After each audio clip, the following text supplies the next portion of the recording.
जौहर पुराने समय में भारत में स्त्रियों द्वारा की जाने वाली क्रिया थी।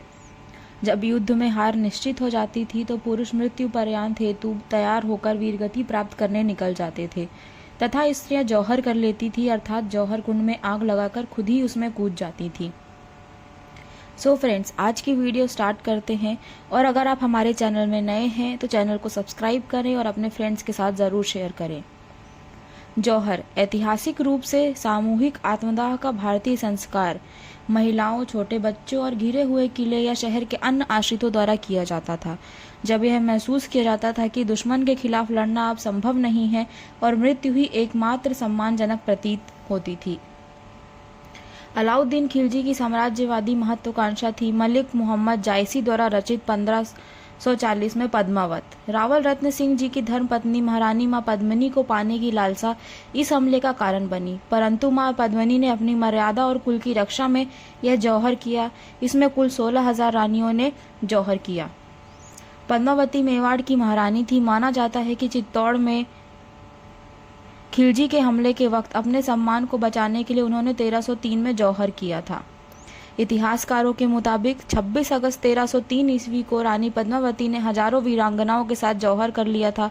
कहा जाता है कि दिल्ली के सुल्तान अलाउद्दीन खिलजी तक रानी पद्मावती की सुंदरता की चर्चा पहुंची। अलाउद्दीन खिलजी किसी भी कीमत पर रानी पद्मावती को हासिल करना चाहता था। सर्वप्रथम जौहर शब्द का प्रयोग आदिवासी ने किया था। जौहर शब्द से तात्पर्य है तमाम प्रकृति की जय। जौहर का मतलब सबका कल्याण करने वाली प्रकृति की जय, अर्थात प्रकृति के प्रति संपूर्ण समर्पण का भाव ही जौहर है। जौहर पुराने समय में भारत में स्त्रियों द्वारा की जाने वाली क्रिया थी।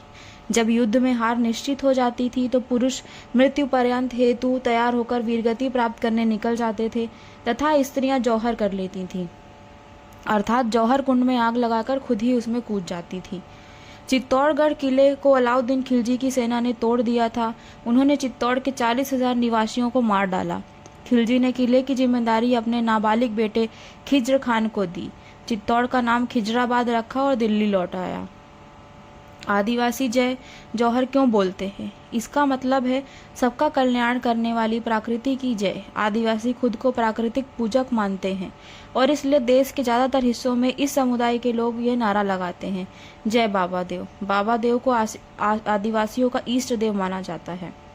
सती प्रथा और जौहर में अंतर क्या है?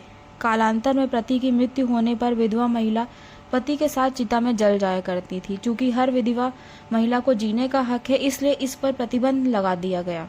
जबकि रानी पद्मावती ने आक्रांताओं से अपने सतीत्व और शील की रक्षा के लिए रानियों के साथ जौहर किया था। खिलजी की मौत कैसे हुई?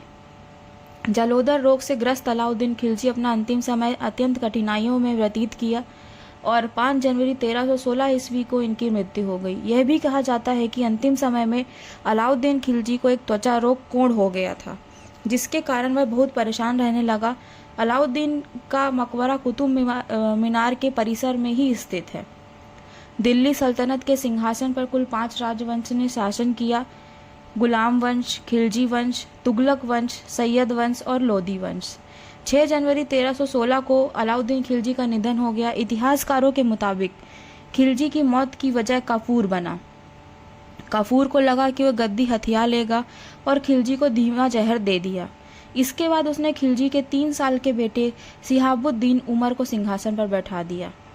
राजा गंधर्व सेन और रानी चंपावती की बेटी पद्मावती का विवाह चित्तौड़गढ़ के राजा रतन सिंह से हुआ था। वीरांगना होने के साथ साथ रानी पद्मावती बहुत खूबसूरत भी थी।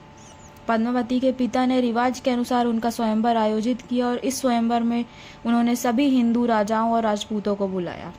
सो फ्रेंड्स, आज की वीडियो में इतना ही। जल्द मिलेंगे नई वीडियो के साथ।